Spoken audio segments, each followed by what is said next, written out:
Vivemos em um tempo de paixões raivosas. Sim, uma tensão mútua.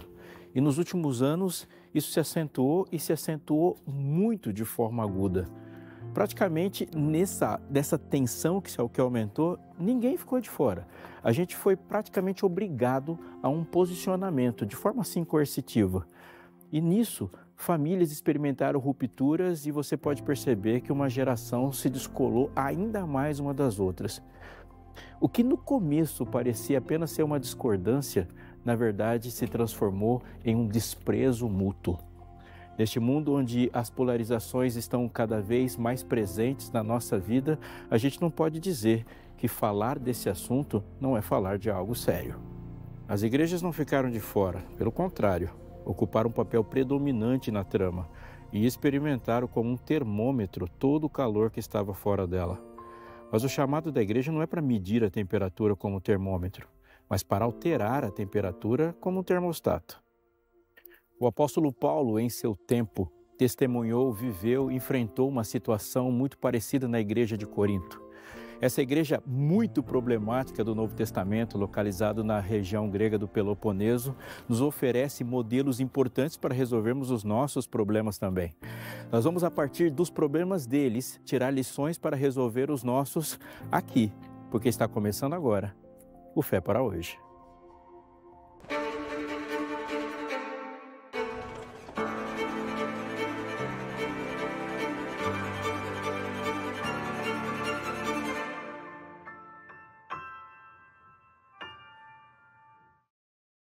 Em 1 Coríntios capítulo 1, no verso 21, está escrito assim: Onde está o sábio?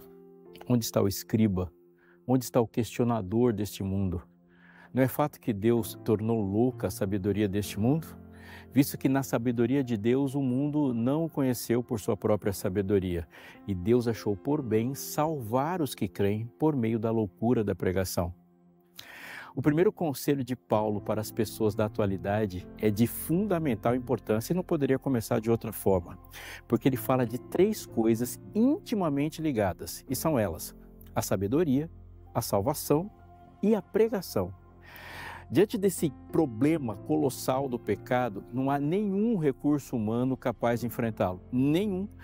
Por mais que nos ofereçam propostas políticas, ideológicas ou terapêuticas, a verdade é que a sabedoria humana se restringe aos limites da própria visão humana. E ela é contaminada, marginalizada e ela está presa dentro do seu próprio egoísmo.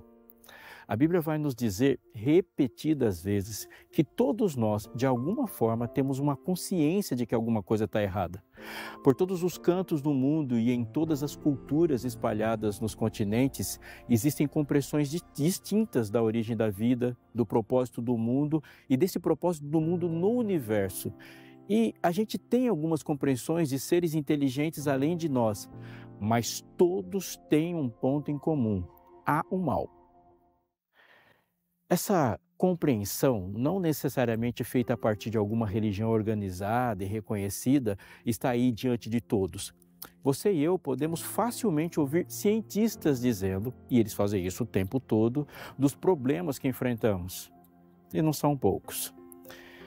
Mas mesmo que tenhamos alguma noção da imperfeição que nos rodeia e nos constitui, não podemos saber muito mais do que isso.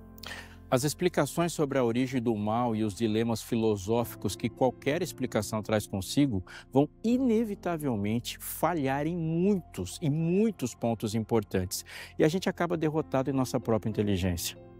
A verdade é que todos os recursos intelectuais que dispomos, bem como as instituições que criamos, como a política, a ciência e as suas formas de saber, podem sim usar seus instrumentos de compreensão para explicar ilimitadamente agir sobre o mundo como ele é, mas ele é caído e essa realidade não pode ser mudada por nenhuma instituição. Mas o Evangelho do Reino não se limita ao mundo como ele é, ele fala do mundo como ele foi originalmente criado. E isso nos leva a saber qual é o seu propósito, e somente pelo Evangelho da Redenção podemos saber como o mundo será. Como povo, devemos ser gratos, porque mesmo que Deus não possa ser conhecido pela sabedoria humana danificada pelo pecado, o Criador não se prendeu à nossa própria incapacidade. mas ele comunicou as verdades eternas por meio de um instrumento, a pregação do Evangelho. Nos versos anteriores, o apóstolo afirmou que certamente a palavra da cruz é loucura para os que se perdem, mas para nós que somos salvos, ela é o poder de Deus. Isso está no verso 18. Ele nos diz sobre 2 sintomas que indicam salvação e perdição. Ao falar sobre a loucura dos que se perdem, escrevendo em grego, ele usa um tempo verbal que pode ser corretamente traduzido dessa forma: os que estão se perdendo. Com isso, ele está dizendo que é uma característica de quem está caminhando para longe de Deus negar a superioridade e a sobrenaturalidade do Evangelho. Eles fazem isso classificando-o como ilógico e irracional. Essa atitude a gente testemunha com muita frequência. Paulo diz também que uma característica de quem está sujeito à operação do Espírito Santo é o discernimento das coisas de Deus. Mais tarde, no capítulo 2, ele vai afirmar: disso também falamos, não em palavras ensinadas pela sabedoria humana, mas ensinadas pelo Espírito, conferindo coisas espirituais com espirituais. Ora, a pessoa natural não aceita as coisas do Espírito de Deus porque eles são loucura, e ela não pode entendê-las porque elas se discernem espiritualmente. Porém, a pessoa espiritual julga todas as coisas, mas ela não é julgada por ninguém, porque quem conheceu a mente do Senhor para que o possa instruir? Nós, porém, temos a mente de Cristo. Ele disse isso em 1 Coríntios capítulo 2, verso 13. Com isso, ele não está delegando o saber das coisas espirituais a uma área específica, restrita, incomunicável da vida. Pelo contrário, ele está dizendo que o discernimento dado pelo Espírito amplia o conhecimento para além das limitações do mundo natural e caído. Podemos seguramente concluir que a pregação é insubstituível, sobrenatural e de iniciativa divina. Os muitos recursos, a grande quantidade de recursos que temos, por mais que sejam grandes, elas são muito, mas muito importantes para muitas outras coisas. Mas foi a escolha de Deus que, segundo Efésios 4:11, concedeu uns para apóstolos, outros para profetas, outros para evangelistas e outros para pastores e mestres, com vistas ao aperfeiçoamento dos santos, para o desempenho do seu serviço, para a edificação do corpo de Cristo, até que todos cheguemos à unidade da fé e ao pleno conhecimento do Filho de Deus, ao estado da pessoa madura, à medida da estatura da plenitude de Cristo. Essa é a apresentação do quarteto evangélico de Deus: apóstolos, profetas, evangelistas e um último grupo que é conectado, pastores e mestres, testificando que a pregação é a escolha de Deus para comunicar verdades eternas e transformar corações. Todas as outras alternativas vão falhar miseravelmente.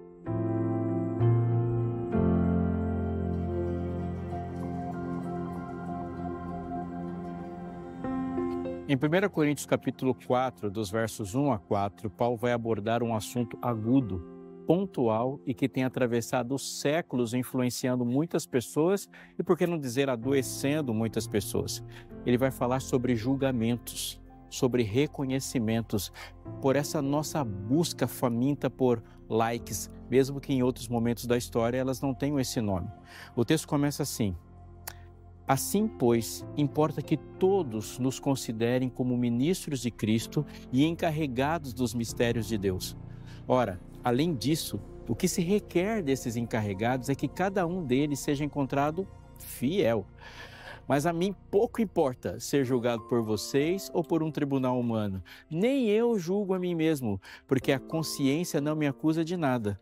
Mas nem por isso me dou por justificado, pois quem me julga é o Senhor. Quantos de nós estão sofrendo por estar vivendo longe da sabedoria deste verso? Ou quantos de nós estão metidos em confusões infindáveis por causa de julgamentos? Na época em que Paulo escreveu essa carta para a igreja de Corinto, a comunidade cristã nessa cidade estava mergulhada nesse tipo de confusão. Paulo havia fundado essa igreja. Porém, com o decorrer do tempo, ela sofreu influências de outras pessoas, e essas pessoas são pessoas de peso na igreja do primeiro século. No verso 11 do primeiro capítulo, ele vai dizer: Pois, meus irmãos, fui informado a respeito de vocês por alguns membros da casa de Cloe de que há brigas entre vocês. Refiro-me ao fato de cada um de vocês dizer: eu sou de Paulo, eu sou de Apolo, eu sou de Cefas, eu sou de Cristo. O que podemos perceber é que após a presença desses grandes vultos, os evangelistas da igreja que passaram por lá, os membros dessa igreja desenvolveram vínculos e afeições diferentes para cada um deles. E isso se transformou em partidarismo, jogo de poder e muita autojustificação. Para um povo desgastado e desunido por suas posições ideológicas e religiosas, o apóstolo Paulo vai levantar o infalível diagnóstico divino. No versículo imediatamente anterior ao que eu li, ele disse: portanto, ninguém se glorie nos homens, porque tudo é de vocês. Seja Paulo, seja Apolo, seja Cefas, seja o mundo, seja a vida, seja a morte, sejam as coisas presentes, sejam as coisas futuras, tudo é de vocês. E vocês são de Cristo e Cristo de Deus. Ele disse isso em 1 Coríntios capítulo 3, no verso 21. Ninguém se glorie. Paulo atinge o ponto crucial de onde as dissensões começam: o orgulho. Tanto Paulo como Cefas e Apolo estavam, na verdade, sendo as justificativas para uma disputa de quem, dentre eles, os membros, era melhor. E, portanto, quem era superior. Não era uma questão de estar certo ou estar errado, mas como o ego se manifestava em seu complexo de superioridade. Esse não é um caso isolado. Não é, nunca foi e nunca será. Esse é um caso emblemático que explica todos os outros desse tipo. Nas polarizações que ora testemunhamos, ora enfrentamos, o assunto é uma questão secundária. Apenas a tinta que cobre um ego inflado e uma tentativa de autojustificação. E atente para isso. Em Romanos 3,27, o próprio Paulo vai dizer: onde fica então o orgulho? Foi totalmente excluído. Por meio de quê? Por meio da lei? A lei das obras? Não, pelo contrário, por meio da lei da fé.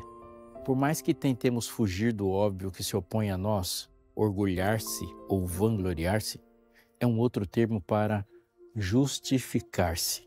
Ou seja, é a nossa forma de encontrar um meio de que seja correto para todas as pessoas sermos tratados como a gente quer ser tratado.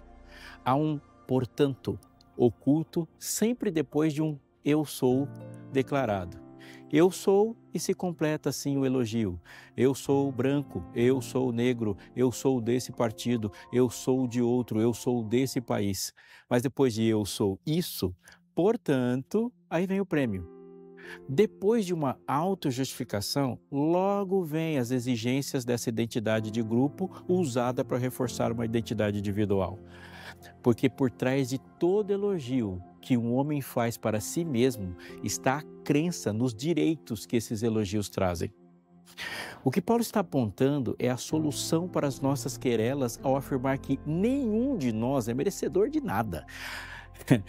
Também não é menos importante, mas ele está trazendo para a superfície dos nossos pensamentos que todos os julgamentos humanos são imperfeitos e inclinados para o nosso egoísmo, inclusive os elogiosos. Depender deles é colocar em risco essa vida presente e também a futura. A saúde vai embora. Há somente uma justificação infalível para o amor que precisamos receber. É a justiça que vem de Deus e não de outra pessoa, não de outro grupo e muito menos de nós mesmos.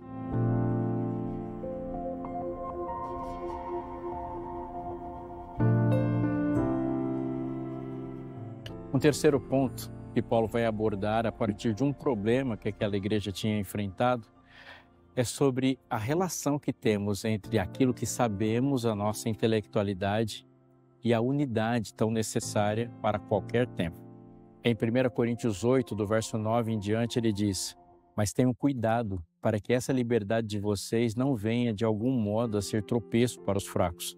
Porque se alguém enxergar você, que tem conhecimento, sentado à mesa no templo de um ídolo, será que a consciência do que é fraco não vai ser induzida a participar de comidas sacrificadas a ídolos? E assim, por causa do conhecimento que você tem, perde seu irmão fraco, pelo qual Cristo morreu. E deste modo, pecando contra os irmãos, ferindo a consciência fraca que eles têm, é contra Cristo que vocês estão pecando.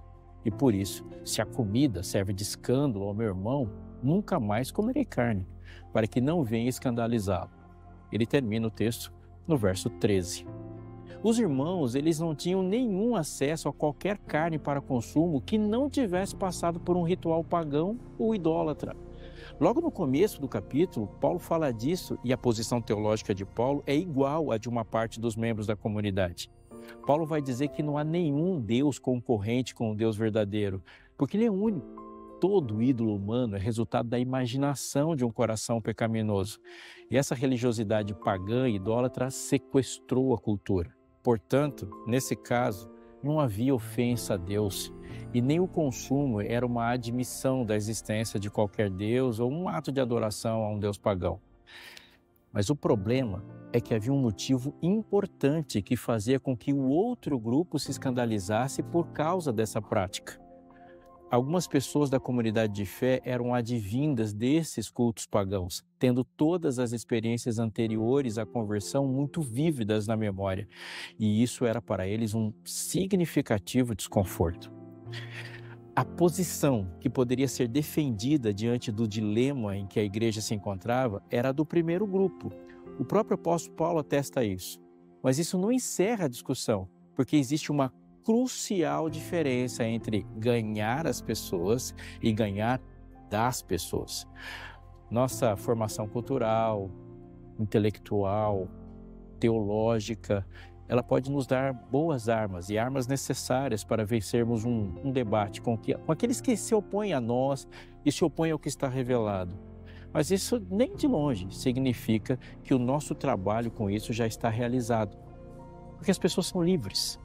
Ou seja, elas podem simplesmente continuar fazendo o que estavam fazendo antes do que a gente falou, a despeito do debate. Ganhar um coração exige muito mais do que um domínio de ferramentas de compreensão de texto. É necessário atravessar todas as barreiras culturais, emocionais, intelectuais da mente para chegar ao código-fonte do comportamento. E isso eu estou falando de vontade, a vontade. Sem amor, segundo Paulo, isso é impossível. Sem amor, um grupo pode conseguir estar reunido e mesmo assim não estar unido. Os discípulos não estavam apenas reunidos por ocasião do Pentecostes, eles estavam reunidos e unânimes. Os construtores de Babel se reuniram e o projeto desmantelou-se por falta de unanimidade. Eles se separaram e cada um estava falando de um jeito. No Pentecostes, a unanimidade na oração produziu uma unidade tão sólida que a multidão se uniu diante deles e eles também se uniram, falando de tal forma que todos os ouviram falar a mesma língua, da maneira como eles estavam ouvindo.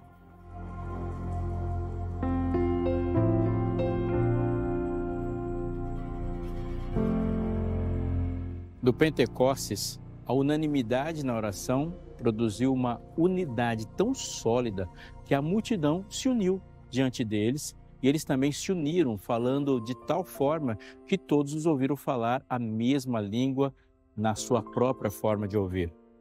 A unidade do povo de Deus e a pureza doutrinária não podem ser separados, pois uma dá propósito para a outra. Sem nos unirmos na doutrina, não somos unidos em nada. Sem estarmos unidos pelo amor, a doutrina não alcança seu efeito. Jesus disse: eu lhes tenho transmitido a glória que me tens dado, para que sejam um como nós o somos, eu neles e tu em mim, a fim de que sejam aperfeiçoados na unidade, para que o mundo conheça que tu me enviaste e os amaste, como também amaste a mim. Ele disse isso na sua oração sacerdotal em João 17, versos 22 e 23. Olha, olhando para o contexto ali, a gente vai claramente saber que em nenhum momento Paulo disse que uma posição conscientemente correta não deva ser defendida e nem tampouco considerou normal uma discussão que demande tanto tempo e energia em questões que já estavam claramente expostas nas Escrituras. O que está acontecendo aqui é uma reflexão sobre como essas coisas devam ser aplicadas naquele contexto, um contexto que envolvia considerar com seriedade o coração de outra pessoa. Creio que a última pessoa do mundo queria se posicionar a favor de uma desintelectualização da religião é Paulo. Ele afirma, na verdade, que saber sem amor não se aproveita, pois tudo que não se origina na intenção de amar a Deus e amar o próximo é indiscutivelmente idolatria. Comer os alimentos oferecidos a ídolos era uma posição discutível, mas destruir a unidade da igreja é um pecado indiscutível.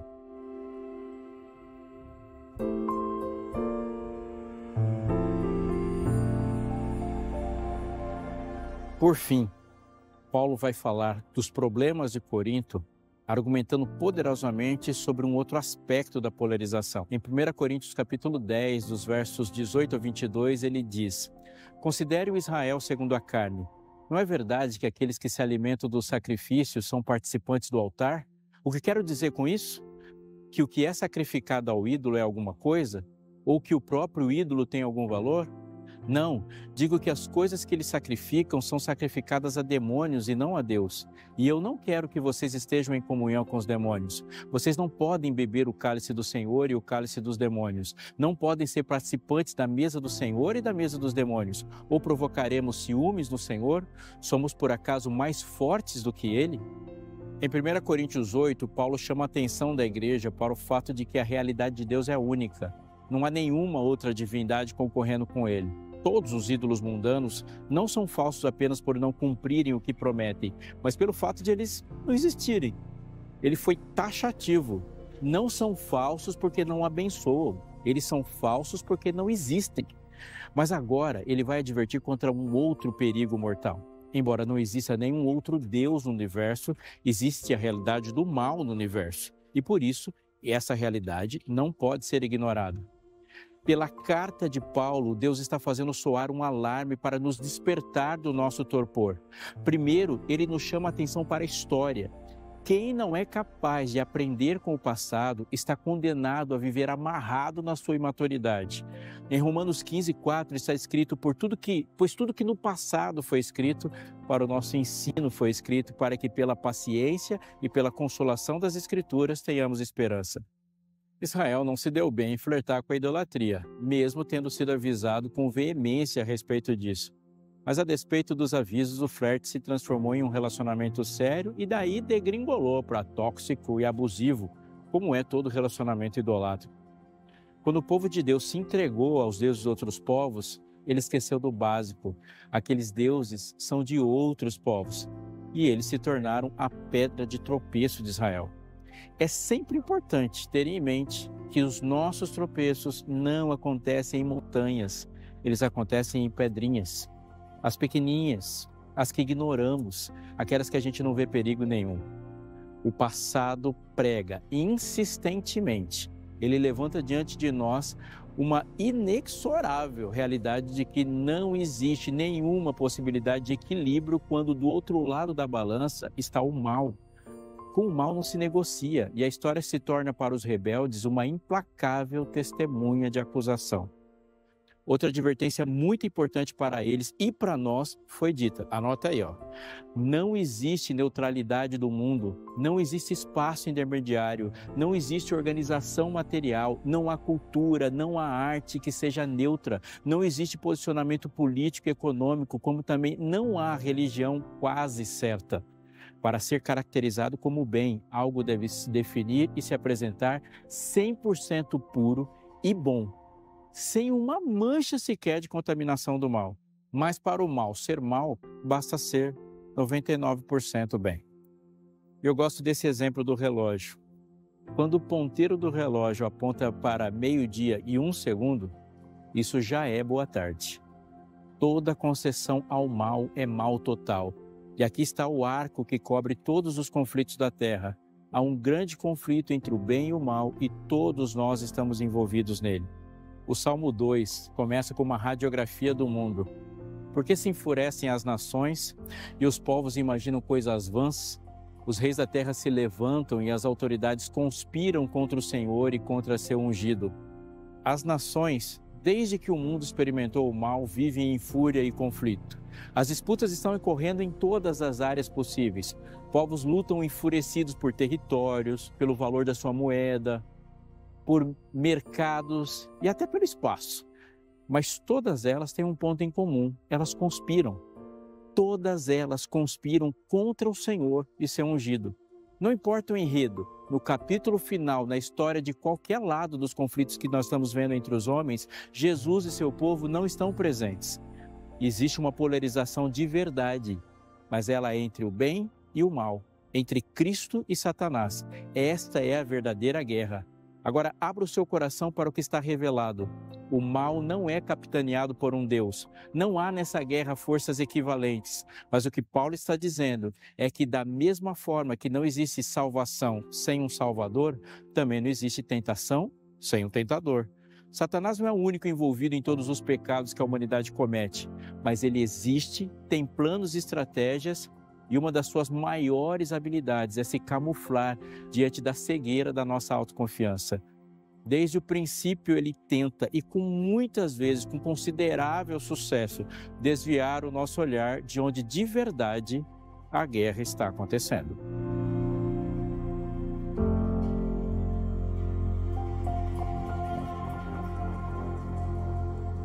A TV Novo Tempo e o Fé para Hoje querem ser seus parceiros nesse exercício de compreender esse mundo tão complicado. Para isso, a gente quer continuar com você mesmo depois que o programa acaba. Olha só, eu tenho uma dica para você. Essa revista Esperança Novo Tempo, Verdades para o Tempo do Fim. E dizer verdade para o tempo do fim é dizer verdade para o nosso tempo. Sim, estamos no tempo do fim. E mais informações sobre esse tempo são encontradas aqui nessa revista, as que eu falei nesse programa e muitas outras. Você pode parar, estudar no seu tempo, na sua calma e acompanhado. Liga para a gente, fale conosco, mande uma mensagem para a gente por meio do WhatsApp que está aparecendo para você ou fale com a gente pelo telefone fixo. Você pode escolher até falar ou entrar em contato conosco pela internet, está valendo. O que você não pode é ficar de fora de ter uma informação tão importante quanto essa e adquirir conhecimento para passar para os outros, inclusive. Nós estamos te esperando.